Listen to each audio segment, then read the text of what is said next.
கர்த்தர் நல்லவர். மறுபடியும் நான் உங்களை வாழ்த்துகிறேன், உங்களை நான் ஆசீர்வதிக்கிறேன்.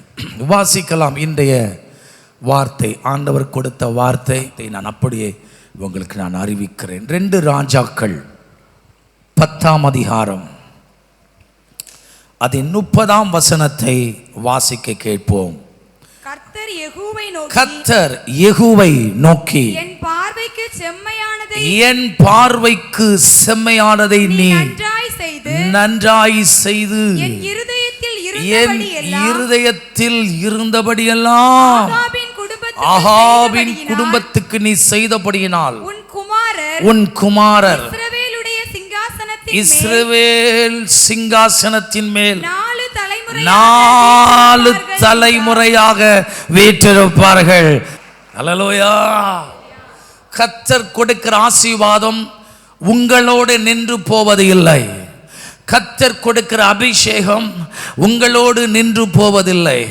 கர்த்தர் கொடுக்கிற தெய்வீக வல்லமை உங்களோடு நின்று போவாதாம்.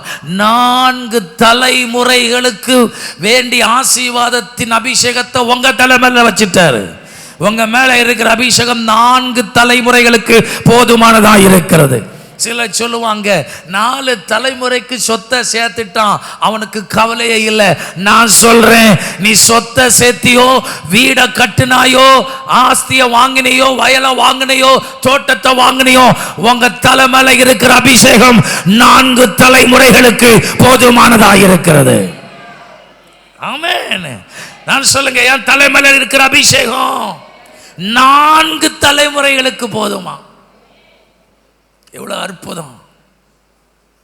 ஆண்டவர் இந்த வார்த்தையை எனக்கு கொடுத்த போது நான் இதை சற்று ஆழமாய் இந்த ஹோல் பகுதியை நான் தியானித்த போது ஆச்சரியப்படத்தக்க சில ரெவலேஷன், சில வெளிப்பாடுகளை ஆண்டவர் கொடுத்தார். தீர்க்க தரிசனமாய் சொல்லுகிறேன், அபிஷேகம் பெற்ற நீங்கள் உங்களை ஒரு எல்லைக்குள் பார்க்க வேண்டாம். இவ்வளவுதான் என்னுடைய அபிஷேகத்தின் வல்லமை என்று பார்க்காதுங்க. நீங்க உங்க அபிஷேகத்தை ஒரு அளவுக்குள்ளே பார்க்காதுங்க. உங்க அபிஷேகத்தை கொண்டு இதை தான் செய்ய முடியும். என் அபிஷேகத்தினால நான் அந்நிய பாஷை தான் பேசுகிறேன், என் அபிஷேகத்தில் சர்ச்சில் போய் பாடுகிறேன், துதிக்கிறேன், ஆராதிக்கிறேன், இதுதான் எனக்கு நான் பெற்ற அபிஷேகம் இல்லை. இந்த அபிஷேகம் 4 தலைமுறைகளுக்குள்ளே ஊடுருவி பாய்ந்து 4 தலைமுறைகளை வாழ வைத்து 4 தலைமுறைகளை உயர்த்தி 4 தலைமுறைகளை பெயர் பெற்றவர்களை மாற்றுகிற ஒரு அபிஷேகத்தை தான் கர்த்தர் தலைமையில வச்சிருக்கிறாரு. அல்லேலூயா. இங்கே யாருக்கு இந்த வார்த்தை கொடுக்கப்பட்டிருக்கிறது? யெகூ என்கிற மனிதனுக்கு.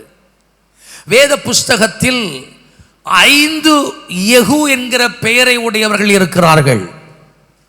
எல்லாரையும் சொல்லி சுட்டி காண்பிக்க நேரம் இல்லை. 2 முக்கியமான யெகூ இருக்கிறார்கள். ஆங்கிலத்திலே ஜெஹூ. 1 தீர்க்கதரிசியாகிய யெகூ, 2 அரசனான ஜெஹூ. தீர்க்கதரிசியாகிய யெகூ, the prophet ஜெஹூ, யூதாவின் 3வது அரசாட்சியிலே அரசாண்ட ஆசா அக்காலத்திலே கர்த்தரை சார்ந்து வாழாதபடியினால் அவனை எச்சரித்த அனனியா என்பவருடைய மகன் யெகூ. he was a prophet. பயங்கரமாய் எச்சரித்து தீர்க்க தரிசனம் சொல்லுகிற தீர்க்கதரிசி யெகூ. அஞ்சனம் பார்க்கிறவர்களை, குறி கேட்கிறவர்களை, ராஜாக்களை அஞ்சாமல் எதிர்த்து தீர்க்க தரிசனம் சொன்ன தீர்க்கதரிசி யெகூ. 2 ராஜாக்கள் 16ஆம் அதிகாரத்தில் இஸ்ரவேலின் 3வது ராஜா பாஷாவுக்கு விரோதமாய் தீர்க்க தரிசனம் சொன்ன யெகூ. யூதாவின் 3வது ராஜா யோசபாத்தின் காலத்தில் யோசபாத் ஆகாபோடு சம்பந்தம் கலந்தான். யூதா தேசத்தை சார்ந்த ராஜாக்கள் ஆகாப் ராஜாவோட அல்லது அந்த அந்நிய விக்கிரக ஆராதனை செய்கிறவர்களுடைய சம்பந்தம் கலக்கக்கூடாது. அதை யோசபாத் செய்த போது அதை எச்சரித்து பேசின அந்த தீர்க்கதரிசி யெகூ. இப்படி தீர்க்கதரிசியாக யெகூவை பற்றி ஏராளம் பைபிள்ல இருக்கு. ஆனா நான் உங்களுக்கு சுட்டி காண்பிக்க போகிற யெகூ 4 தலைமுறைகளுக்கு அவனுடைய அபிஷேகம் போதுமானதாக இருந்ததே. அது யார்? அரசனான ராஜாவான யெகூ. இஸ்ரேல் என்கிறது முதலாவது ஒரே தேசமாய் இருந்தது. நீங்கள் பைபிள் மேப்ல போய் பார்த்தீங்கன்னா அப்படியே இப்படி ஒரு ஷேப்ல அப்படி ஒடுங்கி வரும். அதுதான் இஸ்ரேல் தேசம். அந்த இஸ்ரேல் தேசம் 2ஆக பிரிந்தது. 12 கோத்திரத்தில் 10 கோத்திரத்தார் வடராஜ்யத்தை சார்ந்து விட்டார்கள். 2 கோத்திரத்தார் தென் ராஜ்யத்தை சார்ந்திருந்தார்கள். இந்த வடராஜ்யத்திலே முதல் ராஜாவாக யெரொபெயாம் கையில் கொடுக்கப்பட்டது. இங்கே தெற்கு ராஜ்யத்தை சாலமோனின் மகன் ரெகோபெயாம் கையிலே யூதா தேசம் கொடுக்கப்பட்டது. வடராஜ்யம் இஸ்ரேல், தென் ராஜ்யம் யூதா. வடராஜ்யத்தின் முதல் ராஜா யெரொபெயாம், தென் ராஜ்யத்தின் முதல் ராஜா ரெகோபெயாம். பழைய ஏற்பாட்டு காலத்திலே இங்கே வடராஜ்யத்தை நீங்கள் வாசித்து பார்த்தால் வடராஜ்யத்தை ஆட்சி செய்தவர்கள் பல குடும்பத்தை சார்ந்த வித்தியாசமான 19 ராஜாக்கள். ஆனால் தென் ராஜ்யமாகிய யூதா தேசத்தில் ஆட்சி செய்தது ஒரே குடும்பத்தை சார்ந்தவர்களை கர்த்தர் அபிஷேகித்து ராஜ்யபாரம் பண்ணினார்.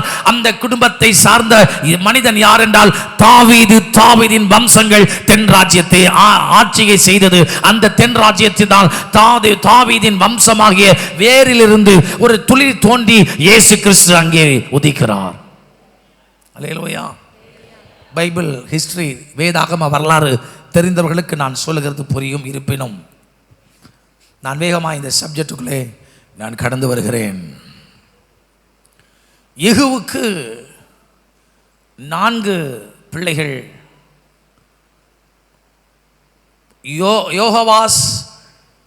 யோவாஸ், யெரொபெயாம் 2 என்று அழைக்கப்படுகிற யெரொபெயாம், அவன் மகன் சகரியா. கர்த்தர் நல்ல பிள்ளைகளை அவனை கொடுத்திருந்தான். இந்த யெகூ யார்?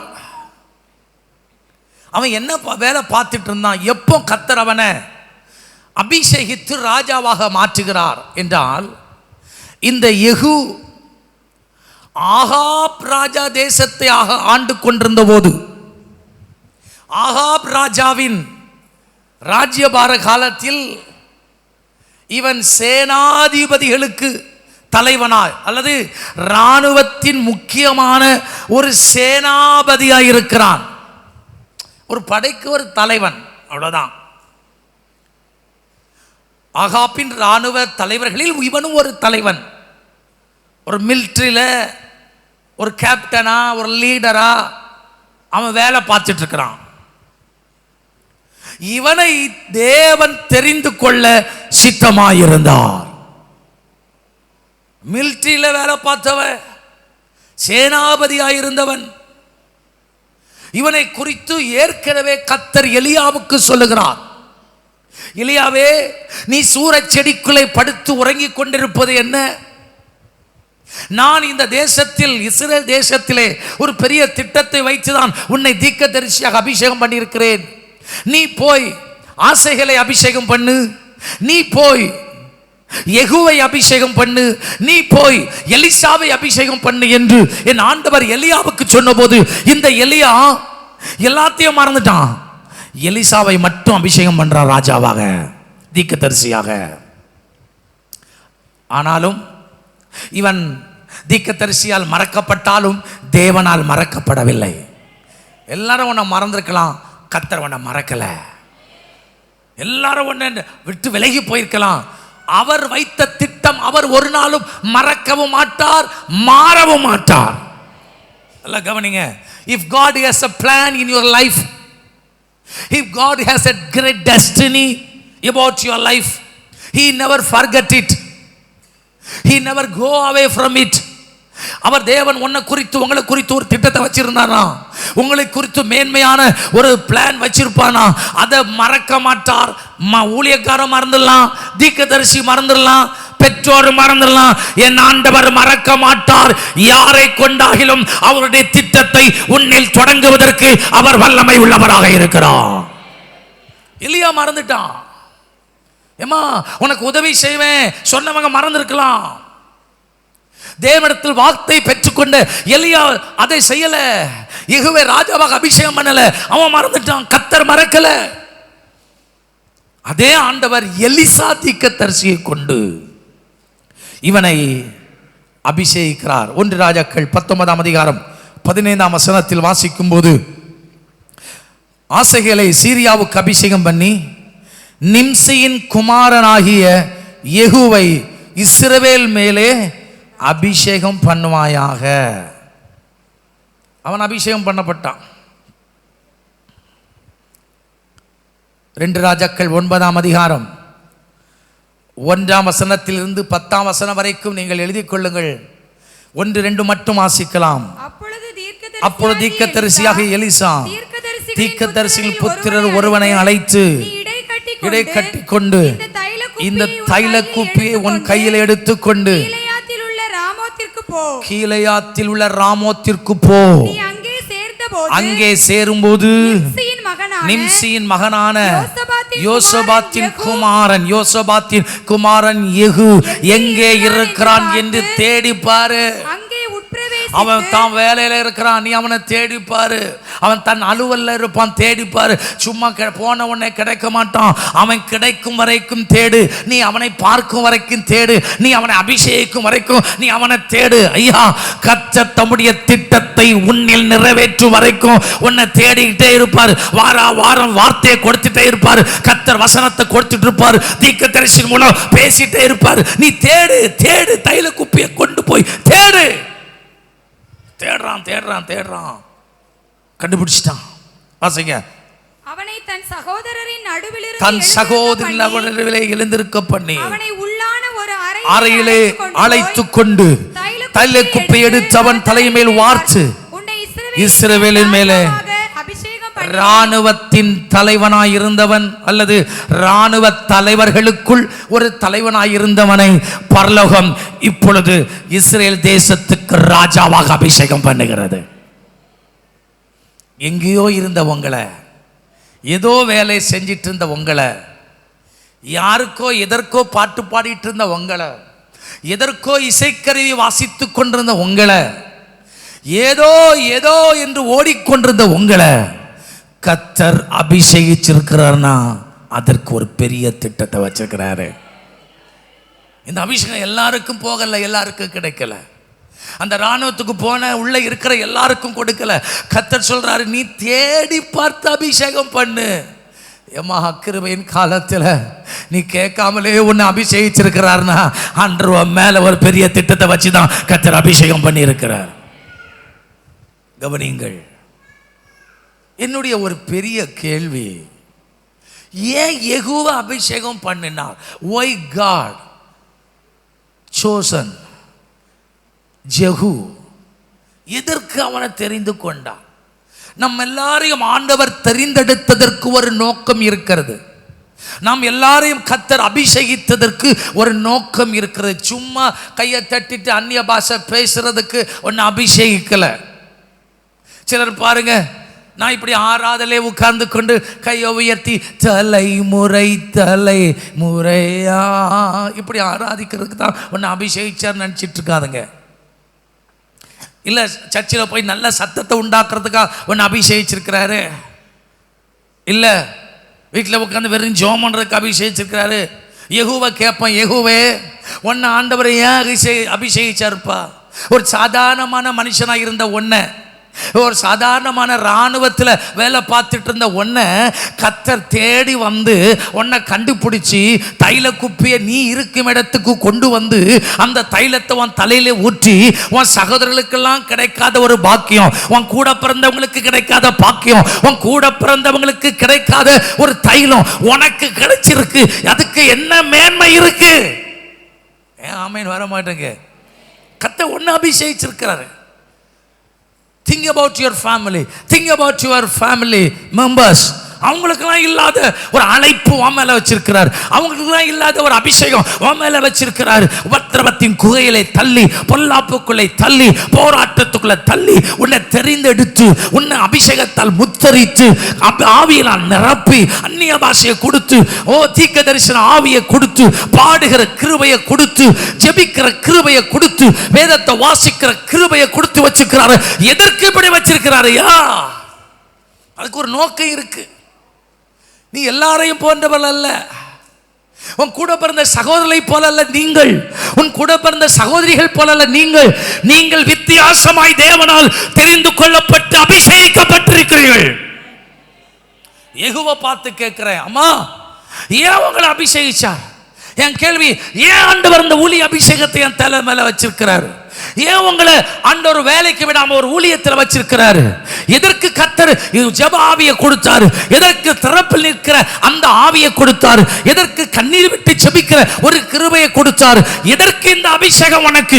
எதற்காக நீ தெரிந்து கொள்ளப்பட்டாய்? எதற்காக நீ அழைக்கப்பட்டாய்? எதற்கு இந்த தைலம் உன் தலையில ஊற்றப்பட்டது? யெகோவை கேட்போம். அவன் சொல்லுவான். 7ஆம் வசனம், 8ஆம் வசனம், 9ஆம் வசனத்தில் சில குறிப்புகளை அவன் சொல்லுகிறான். வாசிக்கலாம். நான் என் ஊழியக்காரராகிய தீர்க்கதரிசிகளின் இரத்த பழியை கர்த்தருடைய சகல ஊழியக்காரரின் இரத்த பழியையும் யேசபேலின் கையிலே வாங்கும்படிக்கு நீ உன் ஆண்டவனாகிய ஆகாபின் குடும்பத்தை அழித்து விடும்படிக்கு நான் உன்னை அபிஷேகம் பண்ணினேன். அல்லேலூயா. எதுக்கையா உன்னை அபிஷேகிச்சேன்? எதுக்கையா நான் கிருபையை கொடுத்தேன்? எதுக்கையா அவங்கள தெரிந்தெடுத்தேன்? ஆகாப் என்கிற குடும்பம் ரொம்ப ஊழியக்காரங்களுக்கு தொந்தரவு கொடுத்துட்டு இருக்குது. ஆகாப் என்கிற குடும்பம் சிலருடைய சொத்துக்களை நயவஞ்சகமாய் தன்னிடத்தில் எழுதி வாங்கிட்டே இருக்கிறது. ஆகாப் என்கிற குடும்பம் தீர்க்கதரிசிகள், தேவனுடைய தீர்க்கதரிசிகளை கொலை செய்ய முன் வருகிறது. ஆகாப் என்கிற குடும்பம் தேவனை ஆராதிக்கிற குடும்பங்களை நிர்மூலம் பண்ணிட்டு இருக்கு. நீ யார் தெரியுமா? அந்த குடும்பத்தை அழிப்பதற்கு என் அபிஷேகத்தை நான் மேல வச்சிருக்கிறேன். ஒன்று. அடுத்த வசனத்தை வாசிக்கலாம். ஆகாபின் குடும்பம் எல்லாம் அழியும்படிக்கு நான் ஆகாபுக்கு சுவரில் நீர் விடும் ஒரு நாள். எந்த அளவுக்கு ஆகாபின் குடும்பத்தை அழிக்கணும் தெரியுமா? உங்க அபிஷேகம் எந்த அளவுக்கு வல்லமை உள்ளது தெரியுமா? ஆகாபின் குடும்பத்திலே, அவங்க வீட்டிலே, அவர்கள் வீட்டின் சுவரிலே நீர் விடுகிறதற்கு ஒரு நாய் கூட இல்லாத அளவுக்கு. அபிஷேகம் சாதாரணமானதல்ல. அழிச்சா சத்துருவ 100% அழிக்கிற ஒரு அபிஷேகத்தை கர்த்தர் தலை மேல, என் தலை மேல வச்சிருக்கிறார். கீழே வாசிங்க. அவனுடையவர்கள். அடுத்து, இஸ்ரவேலிலே அடைப்பட்டவர்களையும் விடுபட்டவர்களையும் என்ன செய்யணுமா? அதான் ஜெப நேரத்தில் சொன்னேன். உங்களுக்குள்ள இருக்கிற அபிஷேகம் நிறைய பேர் ஜெபம் பண்ணி இன்னும் போகாமல் உன் குடும்பத்தில் ஆட்டி படைத்து கொண்டிருக்கிற, ஒளித்து கிடக்கிற, ஒளித்திருந்து செயல்படுகிற, அடைப்பட்டு விடுபட்டு கிடக்கிறவர்களை கருவறுக்கிற ஒரு அபிஷேகத்தை தான் உங்க தலைமையில ஆண்டு வச்சுக்கிறாரு. அல்லேலூயா, அல்லேலூயா, அல்லேலூயா. ஆமா, ரொம்ப அற்புதம். இது மட்டுமா? 4 தலைமுறைக்கும் இந்த அபிஷேகத்தை உன்னிலிருந்து நான் கடந்து போக செய்வேன். ஒரு 4 தலைமுறைகள். எவ்வளோ மகிழ்ச்சி தெரியுமா? எவ்வளோ அற்புதம். எதற்கம்மா? உன்னால் சர்ச்சுக்கு விடுதலையாக வந்து கத்தரை துதிக்க முடியல. ஒளிச்சு ஓடி வர்றா, ரகசியமாக கத்தரை ஆராதிக்கிறீங்க. உன் தலையில் கத்தர் ஒரு தைலத்தை ஊற்றிட்டார். அது சும்மா விடாது. அது உன் குடும்பத்துக்கு விரோதமாய் செயல்பட்டு இருக்கிற அத்தனை அந்தகார வல்லமைகளையும் கருவறுத்து உன் தலைமுறைகளுக்குள்ளேயும் இந்த அபிஷேகம் பாய்ந்து வந்து அற்புதங்களை நடப்பிக்க வல்லமை உள்ளது. ஹல்லேலூயா.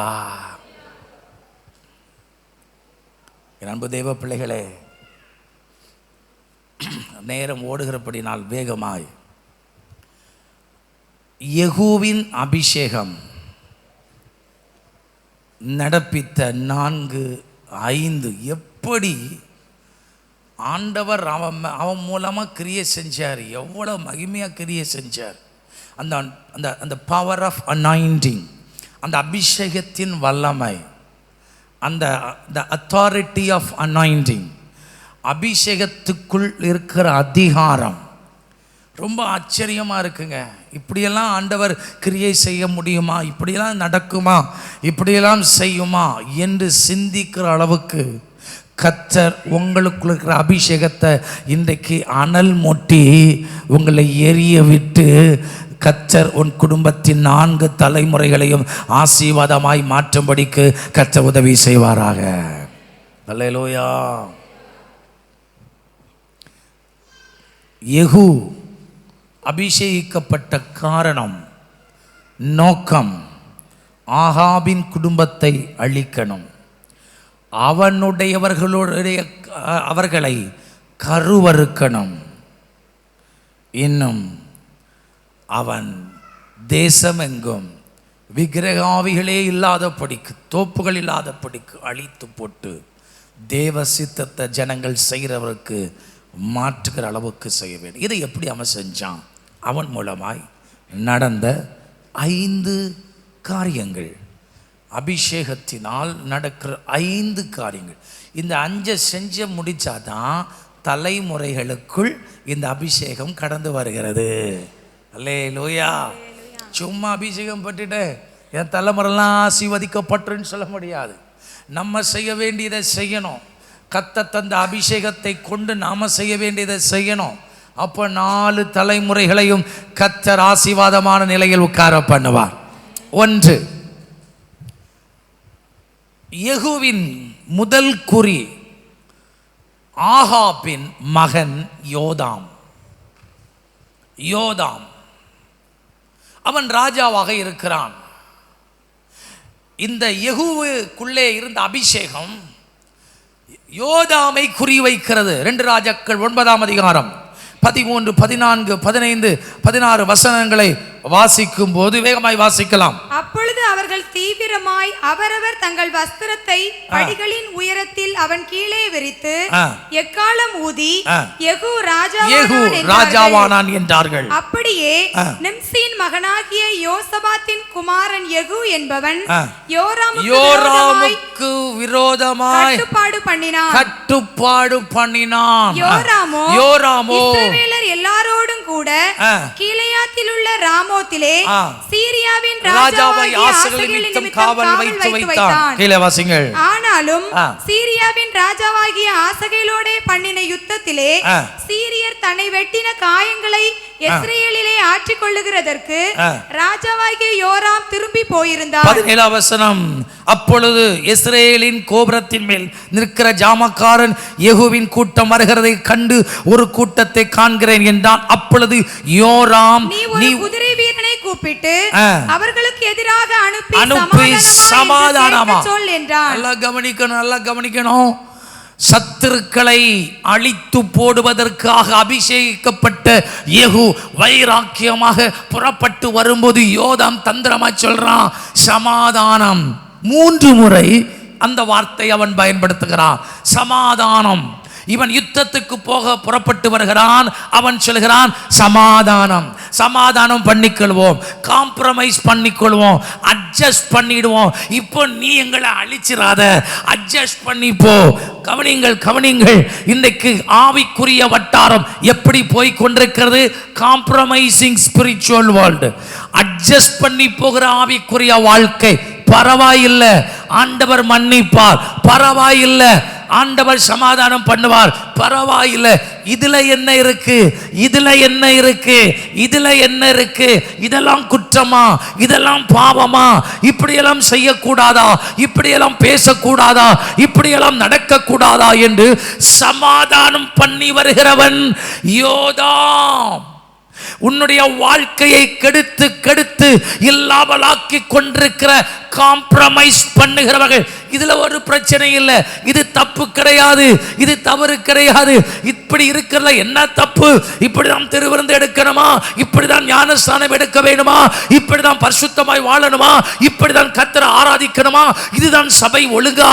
பரவாயில்லை, இப்படியெல்லாம் ஆண்டவர் பார்க்க மாட்டார். மனுஷன் முகத்தை பார்க்கிறான், கர்த்தர் எதை பார்க்கிறார்? மனசதான் பார்க்கிறாருங்க, வெளியே ஒன்றும் பார்க்க மாட்டாரு. உள்ளத்தை பார்க்க காம்ப்ரமைசிங், சமாதானம் பண்ணி போகிற யோதாம். உன் வாழ்க்கையில் எத்தனை காரியத்தை நீ சமாதானம் பண்ணி எவ்வளவு காலம் வாழ்ந்து கொண்டிருப்பாய்? சமாதானம் பண்ண வருகிற யோதாமை எதிர்த்து நிற்கிற ஒரு அபிஷேகம் யெகூவுக்குள்ளே இருந்தது. அல்லேலூயா சொல்ல மாட்டீங்களா? அல்லேலூயா சொல்ல மாட்டீங்களா? ஆமா. இதுல என்ன தப்பு இருக்கு பிரதர்? சமாதானம் பண்ண வர்றான் யோதாம். காம்ப்ரமைஸ் பண்ணி அட்ஜஸ்ட் பண்ணி போகலாம். யெகூவே இப்போமே எங்களை போட்டு தள்ளாத, சமாதானம் நீ என்ன சொன்னாலும் நாங்கள் கேட்குறோம், அட்ஜஸ்ட் பண்ணி போகலாம். பரிசுத்த வாழ்க்கையில் அட்ஜஸ்ட் பண்ணி போக முடியாது. நான் பரிசுத்தர் ஆகையால் நீங்களும் அவ்வளோதான். அதுக்கு அடுத்த ஸ்டெப்பே கிடையாது. ஞாயிற்றுக்கிழமை மட்டும் பரிசுத்தம், மற்ற நாள் எல்லாம் மனம் போல போ கிடையாது. கர்த்தருடைய கண்கள் பூமி எங்கும் பார்க்கிறார். அவர் பாதாளத்தில் படுக்கப்பட்டாலும் அவர் பார்க்கிறார். வேலையில் பரிசுத்தம், போகிற இடத்துல பரிசுத்தம், படிக்கிற இடத்துல பரிசுத்தம், உண்மையான அபிஷேகம். இத்தனை ஆண்டு காலமாய் உன்னை காம்ப்ரமைஸ் பண்ணி இதில் என்ன இருக்கு, இதெல்லாம் குற்றமா, இப்படியெல்லாம் ஆண்டு பார்ப்பாரா என்று அட்ஜஸ்ட் பண்ணி போக வைக்கிறதுகளை நிர்மூலம் பண்ண தான் கர்த்தர் அந்த அபிஷேகத்தை நமக்கு மேலே வச்சிருக்கிறார். ஆமே சொல்ல மாட்டீங்களா? அல்லேலூயா. சத்தமாக வர மாட்டேங்க. அடுத்த பாயிண்டில் வந்துடும். ஒரு அலையில சொல்ல மாட்டீங்களா? நம்பர் 2, அகசியா என்கிற ஒரு மனுஷன். அவன் யூதாவை சார்ந்தவன். பிரமாணத்தின்படி அவன் இவனோடு ஆகாபோடு சம்பந்தம் கலக்கக்கூடாது. இருக்கிறது அகசியா யூதேயாவில், ஆனால் கூட்டு வச்சிருந்தது தப்பான இடத்துல. இருக்கிறது ஆலயத்தில். ஃப்ரெண்ட்ஷிப்பு வேற. கவனிங்க, அவன் பழக்க வழக்கம் வேற. நீ ஆராதிக்க வேண்டியவன், நீ எருசலேமுக்கு போக வேண்டியவன், எருசலேமிலே கர்த்தரை தொழுது கொள்ள வேண்டியவன், யூதாவிலே சாட்சியாய் இருக்க வேண்டிய அகசியாவே, நீ எப்படி இங்கே சம்பந்தம் கலந்தாய்? அவனையும் விட்டு வைக்கல. பைபிள் சொல்கிறது, யெகூவுக்குள்ள இருந்த அபிஷேகம் வைராக்கியமாய் அதையும் தொலைத்து அதையும் இல்லாமலாக்கி அந்த அகசியாவையும் அவன் கொன்று அவனுக்கு அபிஷேகத்தை பாருங்க. இதுதான் உண்மையான அபிஷேகம். ஆமென். அல்லையிலே உட்காந்து ரொம்ப அமைதியாயிட்டுங்க. சுத்தமாக சொல்லுங்களேன். மோட்டிவேஷன்லாம் பேசிகிட்டு இருந்தால் யூ வில் மோட்டிவேட் மீ. நான் உங்களை மோட்டிவேட் பண்ணால் என்ன பின்னாடியே வந்து ஆமென் அல்லேலூயா க்ளோரி கையை தட்டி ஆஹா ஓஹோன்னு மோட்டிவேட் பண்ணுவாங்க. ஆனால் இதை சொல்லும்போது நமக்கு கொஞ்சம் கஷ்டம்தான். எருசலேமில் இருக்க வேண்டியவன், யூதேயாவில் இருக்க வேண்டியவன், விக்கிரக ஆராதனைக்காரனு கூட சம்பந்தம் கலக்கக்கூடாதவன், சம்பந்தம் கலந்தபடியினால் யெகூவின் அபிஷேகம் அவனையும் கருவறுத்தது. 3வது செய்திக்குள்ள வர்றேன். நம்பர் 3, யெசபேல். இந்த யெசபேலுடைய குறியே ஊழியக்காரன், ஊழியக்கார குடும்பம். பயங்கரமான ஆளுங்க யெசபேல். வஞ்சிக்கிறவள் யெசபேல், பச்சாரக்காரி யெசபேல், பிள்ளை சூனியக்காரி யெசபேல். இந்த மாதிரி அபிஷேகத்தை பெற்று ஒருவன் கூட இஸ்ரவேலிலே எதிர்த்து வந்தது இல்லை. ஆனால் யெகூ பெற்ற அபிஷேகம் இவளுக்கு எதிராக நிற்க வைக்கிறது.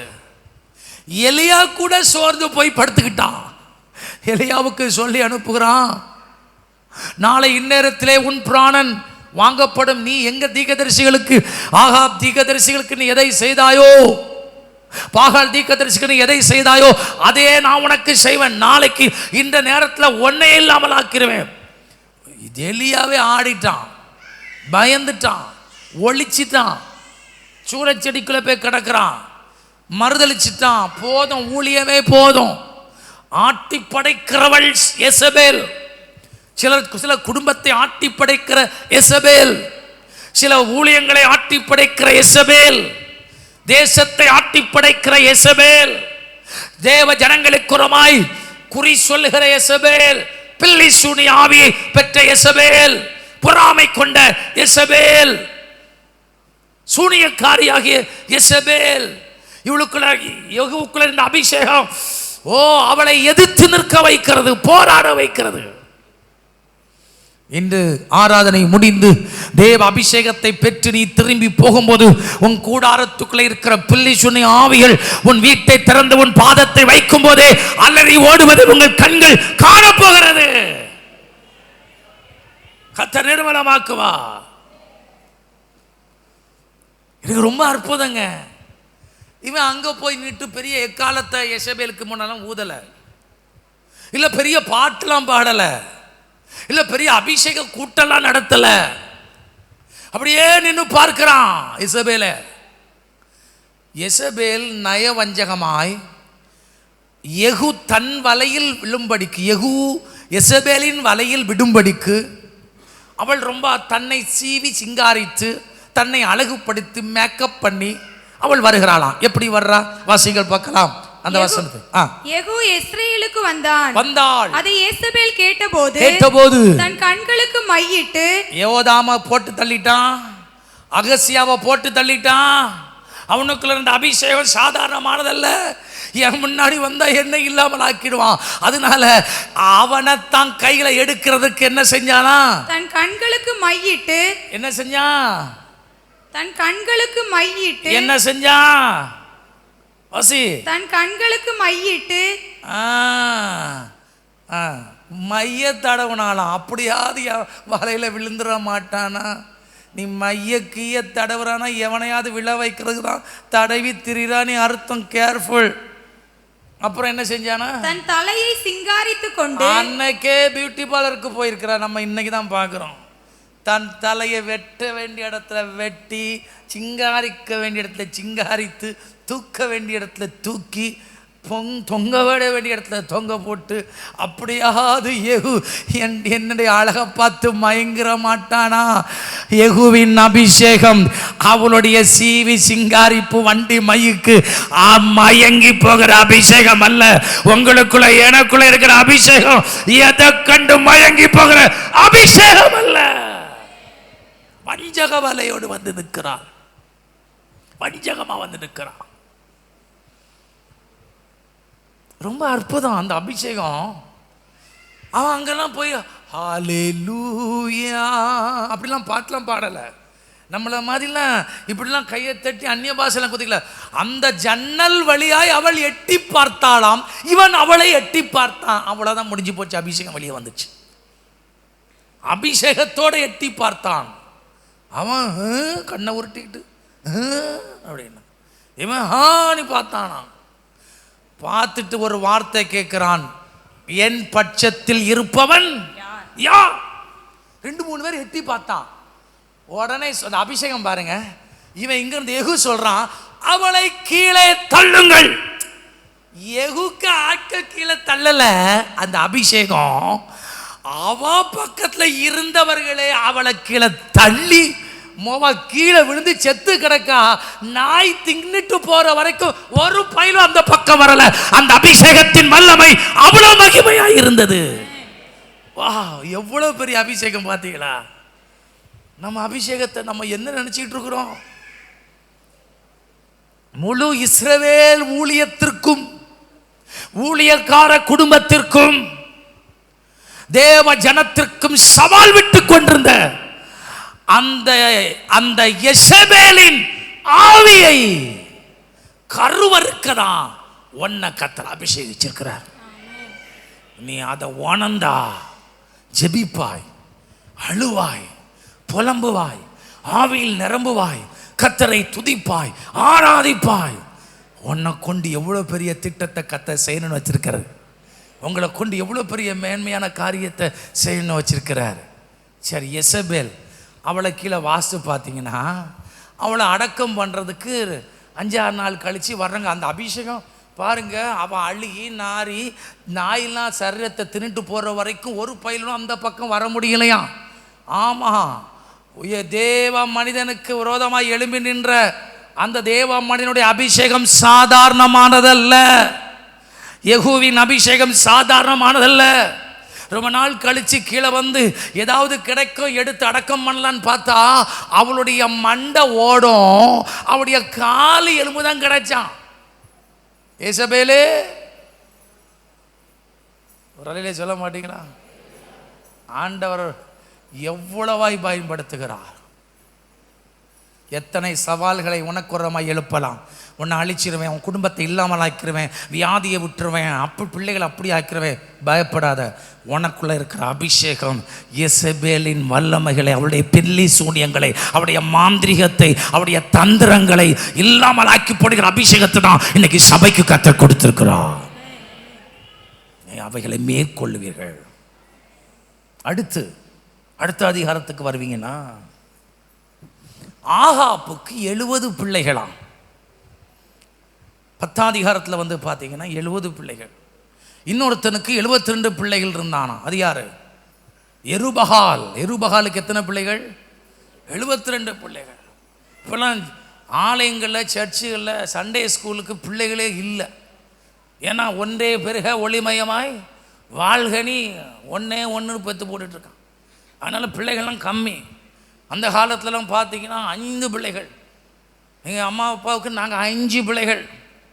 இங்கே இருக்கிற அநேகர் சொல்லுங்கள், உங்கள் குடும்பத்தை எத்தனை பேர்? 5 பேர், 8 பேர், 9 பேர். இப்போ அன்றைக்கி ஒருத்தர் சொல்லுங்க, எங்கள் வீட்டில் 12 பிள்ளைகள் அப்படிங்கிறாங்க. ஆமாம், இவனுக்கு 70 பிள்ளைகள். இப்போ ஆகாப் நினச்சிட்டு இருக்கிறான், நான் தான் ஆட்சி செய்யாட்டாலும் இந்த 70 பேரில் ஒருத்தனையாவது ராஜாவாக மாற்றிடணும். யெகூவுக்கு முன்னாடி உன் திட்டெல்லாம் பலிக்காதப்பா, உன்னை அழிச்சு கருவறையோடு கூட உன்னை அழித்து போனதான் என்னை அபிஷேகிச்சு வச்சிருக்கிறாரு. அந்த ஆகாப் அவனுடைய மனசுல 70 பேர்ல ஒருத்தனாகிலும் ராஜாவா மாறிட மாட்டான் நான் நினைச்சிட்டு இருக்கான். பைபிள் சொல்கிறது, அந்த 70 பேரின் தலையை வெட்டி எதுல தூக்கிட்டு வந்தானா? கூடையில தூக்கிட்டு வந்து பட்டணத்துக்கு கொண்டு வரான். ஒரு கூடையில இந்த மீன் வாங்கிட்டு வர்ற மாதிரி 70 பேருக்கு தலையை வாங்கிட்டு வரான். எப்படி இருக்கும் யோசிச்சு பாருங்க. என்ன தைரியம் கேட்டீங்களா? இந்த அபிஷேகத்துக்கு வல்லமையை உங்களுக்கு பார்த்தீங்களா? 70 பேரை ஆகாப்ப இல்லாமலாக்கி, யோதாம இல்லாமலாக்கி, அகசியாவை இல்லாமலாக்கி, அவன் குமாரர்கள் 70 பேரையும் நிர்மூலம் பண்ணுகிற வல்லமைதான் யெகோவாவின் அபிஷேகம். சத்துருக்களை அழிக்கிற அபிஷேகம், சத்துருக்களை நிர்மூலம் பண்ணுகிற அபிஷேகம். இந்த 70 பேரை நிர்மூலம் பண்ணிட்டு கடைசியா இப்போதான் முக்கியமான காரியத்துக்கு வர்றோம். நம்ம முதல்ல வாசித்தெல்லாம் ஏன் கர்த்தர் யெகூவை அபிஷேகம் பண்ணினார் அப்படின்னு. அதில் ஒரு வசனம் இருந்து, விடுபட்டவனையும் அடைப்பட்டவனையும். அதை வாசிக்க பார்க்கலாம்.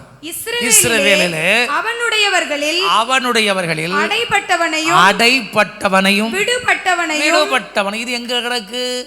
மகனை அழிச்சாச்சு, யோதாம அழிச்சாச்சு, 70 குமாரர்களை அழிச்சாச்சு, ஏசபேலை அழிச்சாச்சு. ஏம்மா இவ்வளவு நாளும் ஜோமனி கொஞ்சம் போராட்டம் போச்சு, வியாதி போச்சு, மாந்திரிகம் போச்சு, பில்லிசூனியம் போச்சு, இன்னும் கொஞ்சம் குட்டி சாய்த்தான்கள் உங்க வீட்டுக்குள்ள அங்கங்கே ஒளிச்சு கிடக்கு, விடுபட்டது கிடக்கு, அடைப்பட்டு கிடக்கு. இந்த கடைசி காலத்திலே நீ செய்ய போகிற ஆவியில் நிறைந்து யுத்தம் பண்ணுகிற ஒரு யுத்தம் என்ன தெரியுமா? விடுபட்டவரையும் அடைப்பட்டவரையும் கருவறுக்கிற ஒரு அபிஷேகம் தான் கடைசி கால அபிஷேகமாய் இருக்கிறது. ஹல்லேலூயா. சோமனி நிறைய பேய துரத்தியாச்சு. நிறைய ஊழியக்காரங்க வந்தாங்க, தீர்க்கதரிசி வந்தாங்க, கையை வச்சு ஜெபம் பண்ணாங்க, கீழே விழுந்தா உனக்குள்ள இருந்த ஆவி போச்சு, ஆகாபின் ஆவி போச்சு, ஏசபேலின் ஆவி போச்சு, அந்த ஆவி போச்சு, எல்லாம் போச்சு. இப்போ ஆங்காங்கே கொஞ்சம் கொஞ்சம் விடுபட்டு அடைப்பட்டு கிடக்கிறது. பக்கத்தில் தட்டி சொல்லுங்க, கொஞ்சம் வீட்டுக்குள்ள விடுபட்டு அடைப்பட்டு கிடக்குது. அதுதான் உன்னை அழ வைக்குது, அதுதான் உன் அம்மாவை பேச வைக்குது, உன் அப்பாவை பேச வைக்குது, உன் பிள்ளைகளை உன்னை எதிர்த்து வைக்குது, பிள்ளைகளுக்கு வியாதியை கொண்டு வருது. அது எது? விடுபட்டதும் அடைபட்டதும். அல்லேலூயா. இது கண்ணுக்கு தெரியல. ஆகாப்பு கண்ணுக்கு தெரிஞ்சது, யோவாப் கண்ணுக்கு தெரிஞ்சது, 70 பேர் கண்ணுக்கு தெரிஞ்சது. ஆனால் கண்ணுக்கு தெரியாம கொஞ்சம் ஆங்காங்கே கிடக்குங்க. அது அவ்வப்போது வீட்டுக்குள்ள சண்டையை உண்டாக்குதுங்க, அவ்வப்போது மருத்துவ செலவை உண்டு பண்ணுதுங்க, விடுபட்டது அடைப்பட்டது, அவ்வப்போது நஷ்டத்தை உண்டு பண்ணுதுங்க, அவ்வப்போது வீட்டுக்குள்ள போராட்டத்தை உண்டு பண்ணுதுங்க, அவ்வப்போது குழப்பத்தை உண்டு பண்ணுது. எது? விடுபட்டதும் அடைப்பட்டதும். விடுபட்டதும் அடைப்பட்டதும். இப்போ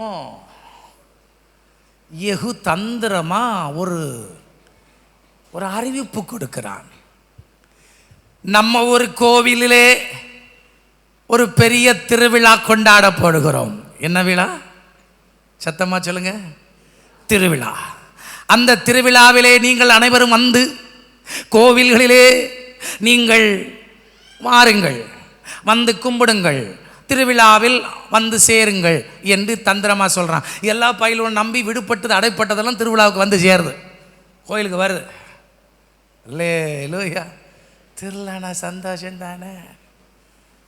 ஆமாம், நேரம் போகும்ல. ஆமாம், திருவிழாவுக்கு வந்து சேருது. எல்லாம் வந்துச்சு, திருவிழாவுக்கு வந்துச்சு, உள்ளே போயிட்டு, கோயிலுக்குள்ளே போயிட்டு திருவிழாவுக்கு உள்ளே வந்துச்சு. யெகூ சொல்கிறான்டே, நம்ம ஆக்கெல்லாம் ஒன்றே சேரு, விடாத. விடுபட்டது அடைப்பட்டதெல்லாம் எங்கே வந்திருக்கு? இப்போ சந்திரமா சொல்கிறான், திருவிழாவுக்கு வந்து விடா, ஒருத்தனை கூட விடாம. அழகா இருக்கு. 2 ராஜாக்கள் 10ஆம் அதிகாரம் 19, 20, 21, 22, 25 28 வரைக்கும் வாசிங்க. அந்த திருவிழா வாசிப்போம். சர்வாங்க தகன பலியிட்டு தீர்ந்த போது யெகூ சேவகரையும் சேர்வைக்காரரையும் நோக்கி உள்ளே போய் அவர்களை வெட்டி போடுங்கள். அந்த திருவிழாக்கு வந்த அத்தனை பேரும் விடுபட்டவன், வாண்டம் போட அடங்கி கிடந்தவன், அடைச்சி போடப்பட்டவன் எல்லாம் வெளியே வந்துட்டான். உனக்கு தெரியாம ரகசியமாய் இருந்து செயல்பட்டு கொண்டிருந்த ஒரு பொல்லாத ஆவி, ஒரு பொறாமையின் ஆவி, ஒரு எரிச்சலின் ஆவி, ஒரு புறங்கூறுதலின் ஆவி, விடுபட்ட ஆவி இன்னைக்கு கர்த்தர் சபைக்கு சொல்றாரு, உன் மேல இருக்கிற அபிஷேகம் விடுபட்டதையும் அடைப்பட்டதையும் நிர்மலமாக்குற அபிஷேகம். எவ்வளவு தைரியம் இருந்தா யெகூ இத்தனை பேரை வெட்டி கொண்டிருப்பான். ஆக அந்த இஸ்ரவேலிலே ஆகாப்புக்கு நம்பிக்கைக்குரிய ஒன்று இல்லாமல் விக்கிர தோப்புகள், அந்த விக்கிரக ஆராதனைகள், பலி பீடங்கள் எல்லாம் அழிச்சிட்டான். இப்பதான் கர்த்தர் சொல்றாரு, என் மனசுல இருக்கிறதெல்லாம் நீ செஞ்சதுனால 4 தலைமுறையும் ஆசீர்வாதமா இருப்பார்கள். எத்தனை பேருக்கு செய்தி புரியாட்ட வீட்டுக்கு போலாம். கவனிங்க. இப்போ சொல்றான், நீ என் மனசுல இருக்கிறத செஞ்சிட்டான். ஏன் இந்த அபிஷேகத்தை கொடுத்த தெரியுமா? நீ அட்ஜஸ்ட் பண்ணி சமாதானம் பண்ணி போவதற்கு அல்ல. ஏன் இதை கொடுத்தார் தெரியுமா? அந்த அவர்களுக்குள்ளே ஒருவனையும் நீ மீதி வைக்காமல் கொள்ள வேண்டும். ஏன் இதை கொடுத்தேன் தெரியுமா? தேவனுடைய நாமம் அல்லாமல் வேறே நாமம் உன் கூடாரத்துக்குள் ஒலிக்கப்படக்கூடாது. யெகூ அதை புரிந்தான். நீங்கள் உங்களுக்கு தேவன் ஏன் அபிஷேகத்தை கொடுத்தார் என்பதை சரியாய் உணர்ந்து புரிந்து செயல்படுவீர்களானால் இந்த தேசத்தை கர்த்தருக்கு சொந்தமாய் மாற்றிவிட முடியும். இன்னைக்கு கிறிஸ்தவங்கெல்லாம் உண்மையா ஒய் ஐ எம் சோசன், நான் ஏன் தெரிந்து கொள்ளப்பட்டேன், ஏன் அபிஷேகிக்கப்பட்டேன்னு சொல்லுகிற ஒரு உணர்வு வந்துச்சுன்னா, அதை செஞ்சிட்டாங்கன்னா கர்த்தர் தேசத்தை எழுப்புதற்கு கொண்டு வந்துடுவார். ஆமென். கடைசியாக வாசிக்கலாம். யெகூவை பார்த்து கர்த்தர் சொல்கிறார், என் மனதில் இருந்தபடியெல்லாம் நீ செய்தபடியினால். வாசிங்கள். கர்த்தர் யெகூவை நோக்கி என் பார்வைக்கு செம்மையானதை நீ நன்றாய் செய்து என் இருதயத்தில் இருந்தபடியெல்லாம் ஆகாபின் குடும்பத்துக்கு நீ செய்தபடியினால் உன் குமாரர் இஸ்ரவேல் சிங்காசனத்தின் மேல் 4 தலைமுறைக்குள்ளே உங்க மேல இருக்கிற அபிஷேகம் 4 தலைமுறையை வாழ வைக்கிற அபிஷேகமாய் கர்த்தர் உங்களுக்குள் கொடுத்திருக்கிறார். சொந்த போகாதுங்க. இந்த அபிஷேகத்தை செயல்படுத்துங்க, பயன்படுத்துங்க. சத்துருக்களை அழிச்சு நிர்மலமாக்குவோம். கர்த்தர் நம்ம ஆசீர்வதிப்பார்.